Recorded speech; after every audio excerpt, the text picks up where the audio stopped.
Hello guys, இன்னைக்கு vegetable fried rice தான் எப்படி பண்ணுறதுன்னு பார்க்க போகிறோம். அதுக்கு பாஸ்மதி ரைஸ் எடுத்து ஒரு 15 மினிட்ஸ் போல் சோக் பண்ணி எடுத்துடலாம். அப்புறம் ஒரு பாத்திரத்தில் தண்ணி நல்லா கொதிச்சப்பறம் சால்ட் அண்ட் ஆயில் ஆட் பண்ணி இப்போ நம்ம ஊற வச்ச பாஸ்மதி ரைஸையும் எடுத்து ஆட் பண்ணிடலாம். இது வந்து ஒரு 75% வேகணும். அது வந்து ஒரு உடைக்கிற கன்சிஸ்டன்சியில் இருக்கணும். ஸோ இது வெந்தப்புறம் எடுத்து வச்சுட்டு ஒரு பேனில் ஆயில் ஆனியன் ஆட் பண்ணி ஆனியன் வந்து கொஞ்சம் வசங்கின அப்புறம் ஜிஞ்சர் கார்லிக் பேஸ்ட்டும் ஆட் பண்ணி அதுவும் கொஞ்சம் வசங்கின அப்புறம் நம்ம வெஜிடபிள்ஸ்லாம் ஆட் பண்ணிக்கலாம். இன்றைக்கி கேபேஜ், கேரட் அண்ட் கேப்சிகம் தான் ஆட் பண்ணியிருக்கோம். அது கொஞ்சம் வசங்கினோன்னே salt, soya sauce and pepper powder add பண்ணி அதையும் கொஞ்சம் நல்லா வசிக்கலாம். இது வந்து ஃப்ரைட் ரைஸ்க்கு வந்து காய்கறிலாம் கொஞ்சம் க்ரன்ச்சியாக இருந்தால் தான் நல்லாயிருக்கும். இப்போது இதை கூட நம்ம ரைஸையும் ஆட் பண்ணி நல்லா மிக்ஸ் பண்ணி விட்டுட்டோன்னா நம்மளோட டேஸ்டியான வெஜிடபிள் ஃப்ரைட் ரைஸ் ரெடி ஆயிடுச்சு.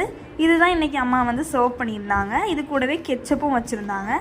மதியம் சாப்பிட்றதுக்கு ரொம்பவே டேஸ்ட்டாக இருந்துச்சு. வீடியோ பிடிச்சிருந்தா லைக் பண்ணுங்கள், ஷேர் பண்ணுங்கள், கமெண்ட் பண்ணுங்கள். மறக்காமல் நம்ம சேனலை சப்ஸ்கிரைப் பண்ணுங்கள். ஓகே ஃப்ரெண்ட்ஸ், தேங்க்யூ, பாய்.